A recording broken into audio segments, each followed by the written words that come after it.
এই ভিডিওতে আমরা 100টা ওয়েল খনন করতে চলেছি। জল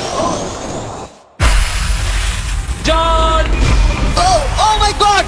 তোমরা দেখতে পাচ্ছ কেনিয়ার একটা ছোট্ট গ্রামের লোকেরা জলের সরবরাহ পেল, তাও আবার মাত্র 1 সেকেন্ডের মধ্যে। একটা হয়ে গেছে, আরো 99টা ওয়েল খনন করা বাকি আছে। তোমাদের এই ভিডিওটা দারুণ লাগবে। এই 100টা ওয়েল মিলিয়ে 500,000-এরও বেশি মানুষকে পরিশ্রুত পানীয় জল সরবরাহ করতে চলেছে। তারপর আমরা কেনিয়ার এই অংশে বেশ কিছু ওয়েল খনন করবার পরে আমরা কিছুটা দক্ষিণে নেইরির স্কুলগুলোতে গেলাম, আর অবশ্যই বলবো তারা আমাদের দেখে খুব খুশি হয়েছিল। তোমরা সবাই কেমন আছো? আমি এতটা আশাই করিনি। সবাইকে স্বাগত জানানোর জন্য ধন্যবাদ। আমি বুঝতে পারছি না কি করে রিঅ্যাক্ট করব। তোমাদের সকলকে ধন্যবাদ জানাই। আমরা আসার জন্য এই গ্রামে একটা ওয়েলকাম সেরিমনি হয়ে গেল, আর নোলান তার মধ্যে অংশ নিয়ে নিল। তার মধ্যে নোলানকে দেখতে সবথেকে অকওয়ার্ড লাগছে, আর এগুলো দেখতে আমার খুবই ভালো লাগছে। আর যখন আমরা স্কুলগুলো ঘুরে দেখলাম, দেখো একজন গেস্ট এসেছে। কেমন আছো তোমরা? তোমাদের সব ঠিকঠাক চলছে তো? তোমরা সবাই ভালো থেকো। একজন টিচার আমাদের দেখালো কিভাবে সবাই জল আনে।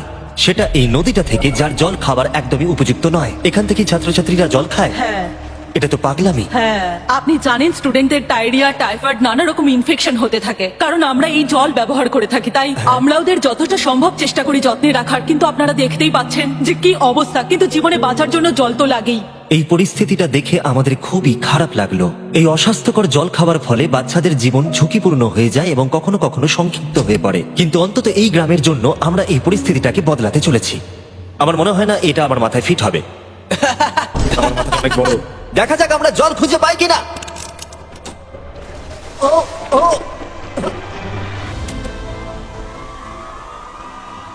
বৃষ্টি হচ্ছে, এটা তো দারুণ। মাটির উপরে জল উঠে আসার পরে সেগুলো ধরে রাখার জন্য আমরা এই বড় ব্যারেলগুলোকে নিয়ে এসেছি, যেগুলো ওয়াটার টাওয়ারের উপরে ফিট করা হবে। এই গ্রাম এবং প্রতিবেশী গ্রাম যে শুধু পরিষ্কার জল পাবে তাই নয়, বরং জলের প্রেসারও অনেকটাই বেশি পাবে। তার মানে হলো তাদের আর অপরিষ্কার জলে জামা কাপড় কাচতে হবে না। নাও টানো।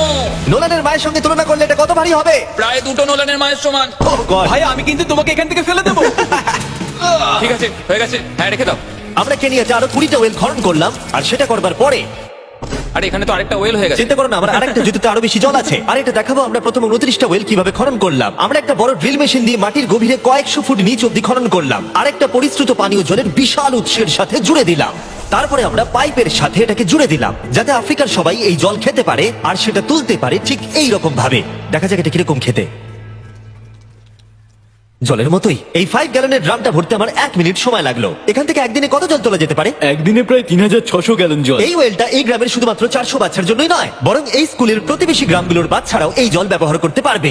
আমাদের জল দেওয়ার জন্য থ্যাংক ইউ। হ্যাঁ, থ্যাংক ইউ কি আছে। এটা প্রায় 30 বছর ধরে অনবরত জল সরবরাহ করবে।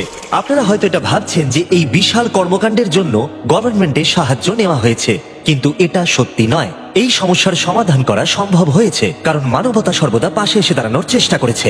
তোমার সাকসেসের পেছনে রহস্যটা কি? সত্যি বলতে, তুমি যা ভালোবাসো তা সততার সাথে করতে থাকো, আর তুমি বুঝতেও পারবে না সাকসেস কখন চলে এসেছে। দেখো, এটাকে আমি একদম কাছে নিয়ে আসছি। আমাদের দেখতে পাচ্ছ? এটা দারুণ, তাই না? হ্যাঁ। ওপরে তাকাও, দেখো রেকর্ড হচ্ছে। ঠিক আছে, আমি এটাকে আরো কাছে আনছি। এই দেখো, তোমরা নিজেদেরকে দেখতে পাচ্ছ? আমরা এই গ্রামের জন্য ওয়েল খনন করতে সক্ষম হয়েছি, এবং এই গ্রামের জন্য এবং আরো এরকম 12টা গ্রামের জন্য। আর যখন আমাদের ওয়েল খনন করা শেষ হলো, আমরা তো স্কুলগুলোকে কিছু ব্র্যান্ড নিউ কম্পিউটার দিয়ে সাহায্য করার চেষ্টা করলাম। আচ্ছা, ওরা খুশি হবে তো? ওরা খুব খুশি হবে, খুব খুশি। পরিস্থিতিটা ভালো হয়েছে দেখে ভালো লাগছে। আমরা ক্লাসরুমগুলোকে সাজালাম নতুন ফার্নিচার দিয়ে, নতুন কিছু সেলফ রাখলাম, আর তার সাথে নতুন কিছু বই। সব স্টুডেন্টদের একটা করে সকার বল দিলাম। এটার জন্য ধন্যবাদ। Thank you, Mr. Beast. আর তাছাড়া প্রত্যেকটা ক্লাসে একটা করে হোয়াইট বোর্ড আর একটা করে প্রজেক্টর দিলাম। তোমাদের এই প্রজেক্টর ভালো লেগেছে? আচ্ছা, আমরা আগে চক ব্যবহার করতাম, তাতে খুব ধুলো হতো, কিন্তু এখন সবকিছু পরিষ্কার রয়েছে। আমরা অনেক ধন্যবাদ জানাচ্ছি। কোনো সমস্যা নেই, আমরা খুব কমই করতে পেরেছি। তারপরে যখন আমরা 45 নম্বর ওয়েলটা খনন করবার জন্য সাইটে গেলাম, তখন আমরা বুঝলাম পরিস্থিতিটা আরো কঠিন। যখনই তাদের জলের দরকার পড়ে, তাদের জঙ্গলের মধ্য দিয়ে কয়েক মাইল যেতে হয়, আর তারপরে আরো কয়েক মাইল যেতে হয়, আর এই যাত্রাটা একটা বিশাল পাহাড়ের মধ্য দিয়ে হয়। আমি খুব সকালে ঘুম থেকে উঠে পড়ি ওই 4টে নাগাদ, কারণ তাড়াতাড়ি আমি যাতে স্কুলে জল নিয়ে আসতে পারি। এখান থেকে এইভাবে জল নিয়ে যাওয়া একেবারে সেফ নয়। এই জায়গাটা খুব স্লিপারি, পড়ে যাওয়ার চান্স আছে। তাই যখন আমরা ওয়েল খনন করছিলাম, ওরা আমাদের দেখালো যে ওরা কিভাবে জল নিয়ে আসে। তোমাদের এই যাত্রাটা দিনে কতবার করে করতে হয়? দিনে 2 বার। দিনে 2 বার করে? ওরে বাপরে! তাহলে স্টুডেন্টরা এই জিনিসগুলো নেয়? ও গড, 200 জন স্টুডেন্ট রোজ এটা করে। ভাবো এটা কতটা কঠিন। এটা খুবই কঠিন। ওরে বাপরে! বাপরে এই রাস্তাটা তো খুবই খারাপ। বাপরে এই পাহাড়ি রাস্তা যেন শেষই হচ্ছে না। এটা আমাদের রোজ করতে হবে। আমরা দেখে অবাক হচ্ছিলাম যে এই যাত্রাটা কতটা কঠিন, আর এই মানুষগুলোকে রোজ এইটা করতে হয় অল্প একটু জলের জন্য, যদিও এই জলটা পানের পক্ষে উপযুক্ত নয়। তোমরা সাধারণত এখান থেকে জল ভরো, হ্যাঁ। আর জল ভরার পরে এই জাগগুলোর ওয়েট হয় প্রায় 40 পাউন্ড, যেগুলো এই বাচ্চাগুলোর পক্ষে বয়ে নিয়ে যাওয়ার জন্য অনেকটাই বেশি। মহিলারা এইগুলো দুটো করে নিয়ে যায়। ও, তাহলে আমি ওটা চেষ্টা করে দেখবো। আর যেই জাগগুলো ভর্তি হয়ে গেল, আমাদের আবার ফিরে আসার সময় হয়ে গেল। তাড়াতাড়ি করো, চলো। আরে এ তো দেখছি একটু ঘামেনি। না না, আমি করব। আর তারপরে কয়েক ঘন্টা কেটে গেল এই অস্বাস্থ্যকর জলগুলো নিয়ে আসতে, আর নতুন ওয়েলটা হলো তাদের স্কুল থেকে মাত্র 10 ফিট দূরত্বে। তাহলে এরা এখন এখানেই জল ভরতে পারবে। আমি খুবই ক্লান্ত।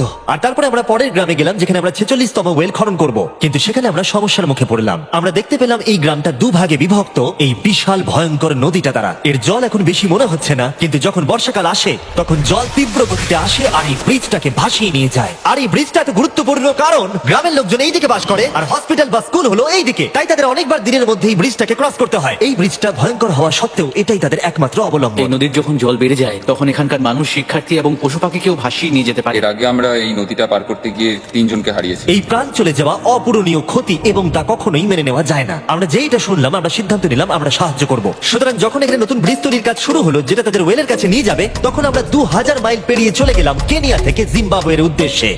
আমরা আফ্রিকাতে 1 সপ্তাহেরও বেশি রয়েছি, এবং আমাদের আরো ওয়েল খনন করতে হবে। তোমার গাড়ি গন্ধ বেরোচ্ছে। এটা অদ্ভুত, কিন্তু আজকে আমি স্নান করেছি। ঠিক আছে, আমাকে শেষ করতে দিলে আমি হাত ধরে নামিয়ে নেবো। তোমরা কি আমাকে বাকি ওয়েল গুলো খনন করতে সাহায্য করবে? ঠিক আছে। আমাদের প্রথম কাজ ছিল একটা লোকাল হসপিটাল ঘুরে দেখা, যেটার ভীষণভাবে পরিষ্কার পানীয় জলের দরকার ছিল। ভেতরে ঢোকার পর আমরা বুঝতে পারলাম এই গ্রামগুলোর উপরে এই হসপিটালটার প্রভাব কতটা বেশি। এক বছরে এখানে কতগুলো সন্তানের জন্ম হয়? এক মাসে মোটামুটি 50টা বাচ্চা। মানে বছরে 600 জনের জন্ম হয়। Wow! কিন্তু দুর্ভাগ্যবশত অন্তঃসত্ত্বা মহিলাদের পানীয় জল পেতে কয়েক মাইল হেঁটে যাতায়াত করতে হয়, আর তারপরে এই ভারী বাকেটগুলোতে করে জল বয়ে নিয়ে যেতে হয়। যাই হোক, ভালো খবর হলো এটা, আমরা একটা নতুন মডার্ন ওয়েল পাম্প কনস্ট্রাকশন করছি। এখন যেটা প্রয়োজনীয় সেটা হলো এগুলোকে চালু করা। যাই হোক, নোলান, তুমি কি তৈরি? আমি তৈরি। ওভার। একটা ড্রামাটিক জুম ইন করো। নোলান, আমি বাটন প্রেস করলাম, জল কি পড়ছে? জল পড়ছে। তোমরা একবার গিয়ে দেখবে নাকি? হ্যাঁ, চলো যাওয়া যাক। আমার ভালো লাগছে যে মানুষকে আর জলের জন্য বেশি দূর যেতে হচ্ছে না। এর থেকে ভালো জিনিস আর কিছু হতেই পারে না। এখানে নোলান খুবই ভালো ডান্স করতে পারে, ও তোমাদের সাথে নাচবে। আমাকে সবসময় নাচ করতে কেন বলে? দেখো কি করছে। হে ভগবান, আমি আমি আমি এটা আর দেখতে পাচ্ছি না। পরিশ্রুত পানীয় জলের সরবরাহ নিশ্চিত করে দেখলাম এই গ্রামের অনেক স্টুডেন্টদের যাতায়াত করতে সমস্যা হয়, তাই আমি ডিসাইড করলাম সবাইকে নতুন বাইসাইকেল দেবো। আমি জানি এখানে অনেক বাচ্চা আছে, কিন্তু আমাদের কাছে অনেক বাইসাইকেল আছে। পরিষ্কার ভাবে বলে দিই, আমি সাইকেল চালাতে পারি না, জিমি শুধু সাইকেল বিতরণ করতে পারে। কোনোদিন চালাতেই শিখিনি। চলো তোমাদের নতুন সাইকেলগুলো চালাও দেখি। 3, 2, 1, চলো। সবাই আমাকে বেরিয়ে যাচ্ছে। খুব সাবধানে, আমি কিন্তু চালাতে পারি না, কারোর সঙ্গে আমার ধাক্কা লাগবে। তুমি কি চালাবে এটা? ঠিক আছে, যাও চালাও। ঠিক আছে। সাইকেল বিতরণ করবার পরে আমরা ওয়েল খনন করে চালিয়ে গেলাম যতক্ষণ আমরা পৌঁছলাম। ওয়েল নম্বর 69। এই সোলার পাওয়ার্ড ওয়েলগুলো বিশেষভাবে ডিজাইন করা হয়েছে গ্রামের কৃষকদের জন্য, চাষের জন্য প্রয়োজনীয় জল সরবরাহের পাশাপাশি শস্য এবং গবাদি পশুর জন্য, এমনকি ড্রাই সিজনেও আর কোনো বিদ্যুৎ ছাড়াই। প্রত্যেকটা প্যানেল 200 ওয়াটের। এটা পাম্পের সাথে অ্যাটাচ করা আছে। এই পাম্পটা প্রতি ঘন্টায় 5000 লিটার জল তোলে। বলতে গেলে এই গ্রামে আমরা আনলিমিটেড জল পাচ্ছি। এটা দুর্দান্ত। জিম্বাবুয়ে থেকে চলে আসবার পরে আমরা চেয়েছিলাম আফ্রিকার সমস্ত জায়গায় জল পৌঁছে দিতে, তাই আমরা আরো ওয়েল খনন করলাম উগান্ডাতে, সোমালিয়াতে এবং ক্যামেরুনে। যদি আপনারা আরো বেশি দেখতে চান, তাহলে আমরা খুব তাড়াতাড়ি ফিলান্থ্রপিতে আরেকটা ভিডিও আনতে চলেছি। এই গ্রামগুলোতে সময় কাটিয়ে আমি পানীয় জলের উৎসের গুরুত্ব কতটা তা বুঝতে পেরেছি, কি করে এটা চাষে সাহায্য করে, ফসল ফলাতে, কিভাবে হসপিটালের জন্য পরিষ্কার পরিবেশ তৈরি করে, এবং সব থেকে গুরুত্বপূর্ণ হলো পরবর্তী প্রজন্মের শিশুদের জন্য একটা সুস্বাস্থ্যকর জীবন উপহার দেওয়া এবং তাদের ভবিষ্যৎ সুনিশ্চিত করা। আমরা বিশুদ্ধ পানীয় জল পেতে অনেক অপেক্ষা করেছি। জল হলো জীবন। এবং স্থানীয়দের সাহায্য নিয়ে আমরা নতুন ব্রিজটা তৈরি করতে সফল হয়েছি, যেটা এই গ্রামবাসীরা পরবর্তী 100 বছর ব্যবহার করতে পারবে।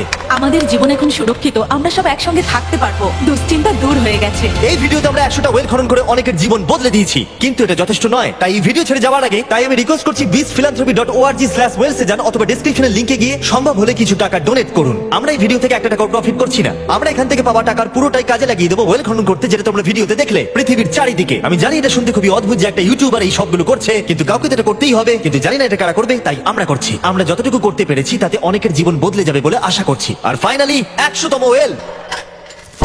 ও মাই গড, আমাকে ক্ষমা করে দাও।